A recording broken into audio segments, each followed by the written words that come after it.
ანუ რა მარკის მანქანა გყავთ, რა ფერის და არჩევანის საშუალება რო გქონდათ, რა ფერს აირჩევდით და რა მარკის მანქანას? Mercedes-ი მყავს ვერცხლისფერი. ავირჩევდი ისე Mercedes ვერცხლისფერს, თქო ახალი მოდელის.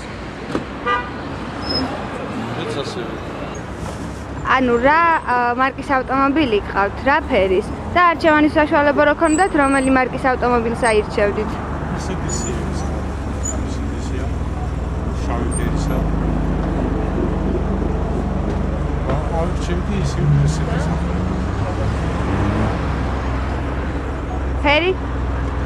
ფერი რა თქმა უნდა, ვერცხლისფერი.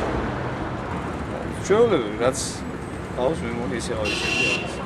რა მარკის ავტომობილი? და იგივე ავტომანქანას აირჩევდით? არ ვემგონი. რომელი მარკის ავტომობილს მიანიჭებ უპირატესობას და რა ფერის? Mercedes-ის მარკის ავტომობილს და ვერცხლისფერი. რომელი მარკის ავტომობილს ანიჭებ უპირატესობას და რა ფერის? BMW-ს ვანიჭებ უპირატესობას შავი ფერის. სახელი და გუნდი. Tatiya Russia. Prados, ჯიპი შავი.